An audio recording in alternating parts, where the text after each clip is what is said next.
as far as putting pressure on the companies and pushing for better earnings, better safety, and ending wrongful deactivations, we've pretty much shown them, cards on the table up front. This is our game plan, right? We proved to you on February the 14th that we got a lot of cities involved and a lot of drivers involved, and we had a lot of media and social media coverage. Then the very next protest to follow, April Fool's Day, which I'll show you the slide right now. Then the third one after that, May the 1st, which is May Day, details to follow. I love this, right? Gig companies against gig workers. It is like a boxing match, because we're not going out, into the boxing ring as gig workers, expecting to knock them out in the first round, right?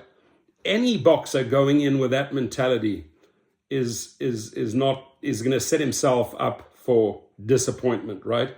You got to go in there knowing, okay, what is this? Full 12 rounds, full 15 rounds. I got to be physically prepared for a full-on 15-rounder, right? You can't just tank after 6 rounds or 4 rounds and then they win. No, you got to be prepared to go for the long haul. And that's what we did here. That's why I'm sending a loud and clear message to the companies, all of these gig companies, right? A, the movement has started. B, we have proven to you, drivers, gig workers have proven to you, you're the heroes. You have proven to them how much power you have, and you displayed that on February the 14th, right? And then we're going to prove to them that we are for real, right? And that they should not hold us for fools, right? Because we're not fools. And that we easily demonstrate on 4/1/24. Buckle up, know your worth, ladies and gentlemen. So the good thing is here, our game plan is clear. Cool website will be coming out in the next few weeks, where you will be, or they will be introduced to the boxes, right? Where they will see, who do we bring in here? Who do we bring into the ring to take on Uber, to take on Lyft, to take on DoorDash, to take on Uber Eats, to take on Instacart, to take on Grubhub, right? So they will get to meet the stable of boxes. I call them generals. I always love using sort of like army verbiage, us the foot soldiers.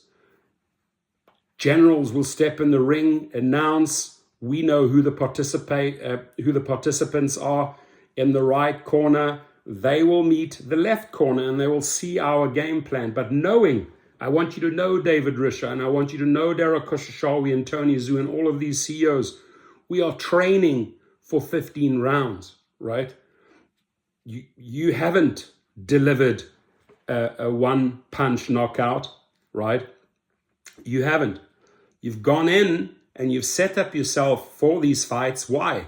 Because you've shown this history of abuse, this history of stealing, wage theft, etc., etc. That's what got you here. That's why these promoters are announcing these fights. So it's gonna be exciting, right? February the 14th, done. April the 1st follows, more countries. May the 1st follows, then third round, right? More countries. July the 4th, Independence Day, will show you how independent we are, right? You're not going to get our cars and our work. That's number 4. If we need, we're going to go round number 5 and we'll gear up for round number 6. We've got a lot of dates on the horizon. We can go all the way. It's up to them. It's up to them to say, you know what? Let's stop the battle. Let's address the earnings. Let's address safety. And let's address these wrongful deactivations. And I think the investors are seeing this, right? And we're not stopping. I mean, Chris and Sergio said in Show Me the Money Club, this will only be effective if gig workers can go round 2, round 3, round 4. This was not thought out as a one-round show, ladies and gentlemen, thinking, oh, we're going to go into the ring and deliver a knockout punch. No, my friends, my South African friends, some of the best fighters in the world are over in Riyadh, Saudi Arabia right now, under the Anthony Joshua Ngannou ticket.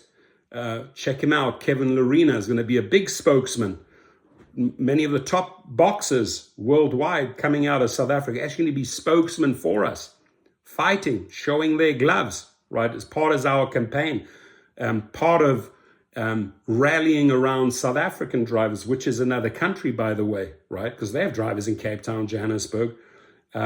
So yeah, I want to bring in that country, not my country of birth. I was born here in the United States, so this is where I will fight. This is my base. But I'll bring in all of those people. I've lived in Europe, I've lived in South Africa. I will activate those organizations, unions, and associations when needed.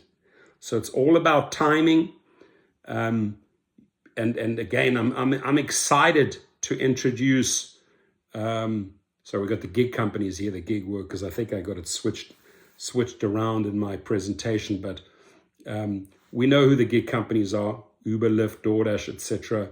And we know that there are a few million of these individuals. So I think I really screwed up early on when I was pointing to the different type of gloves. We are the blue gloves. They are the red gloves. And I'm excited to introduce those boxers who are going to be climbing into the ring on April the 1st, on May the 1st, on July the 4th, and so on and so on and so on, right? If need be, we'll go all the way. We'll shut them down on New Year's Eve, the biggest money day of the year, right?